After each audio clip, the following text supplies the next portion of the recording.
All right, let's dive into something I think we've all wondered about. Today, we're unmasking this really curious paradox. Why is it that some of the absolute brightest people we know can also feel, well, the most intimidating? We're going to get into the inner workings of what makes their minds so powerful and, yeah, sometimes so misunderstood. I mean, think about it for a second. Have you ever been in a room, maybe a meeting or just a casual conversation, with someone whose brain just seems to be firing on all cylinders, on a totally different level?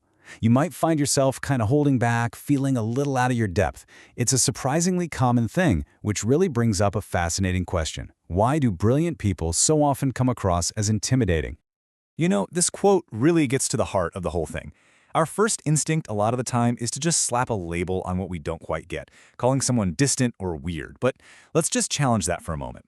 What if what we're seeing isn't some personality flaw, but just a completely different way of processing the world around them?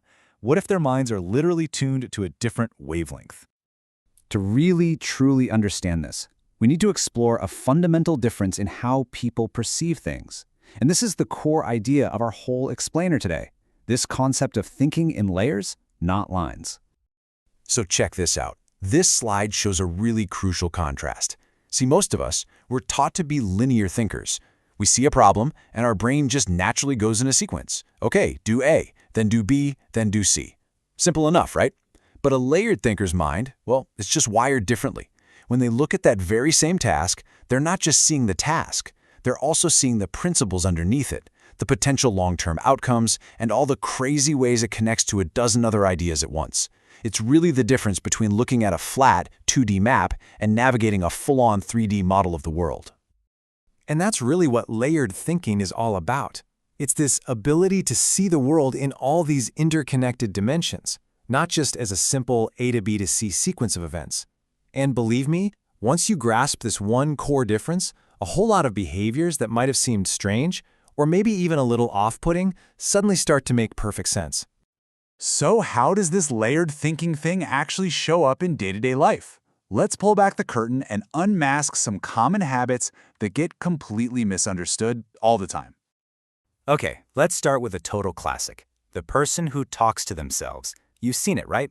The common assumption is, oh, that's just a weird quirk, or something like that. But what's really going on is often a seriously powerful cognitive tool in action. This slide here, it breaks down the method behind what looks like madness. It's not random at all. First, they take a super complex, layered idea that's bouncing around in their head, and they externalize it. They speak it out loud. The simple act of forming words forces them to engage their verbal reasoning, which is kind of like translating that multidimensional thought into a linear structure they can actually analyze. And the end result? Boom, high-level clarity. They are literally talking their way through the complexity to find a solution. Here's another great one, the famously messy desk. I'm sure you know someone like this. To an outsider, it just looks like total chaos. But here's the secret. It's rarely disorganization. It's selective organization. Their desk is basically a physical map of their mental landscape. The most important top-of-mind projects are kept physically close, right where they can grab them. It's a system built for cognitive efficiency, not for appearances. Kind of makes you look at your colleague's desk a little differently now, doesn't it? So once we start to understand concepts like layered thinking and the actual logic behind some of these habits, our entire viewpoint can just shift. We can move away from making these quick judgments and move toward genuine insight. And that, right there, offers us a completely new perspective. So, what are the big things to take away from all this?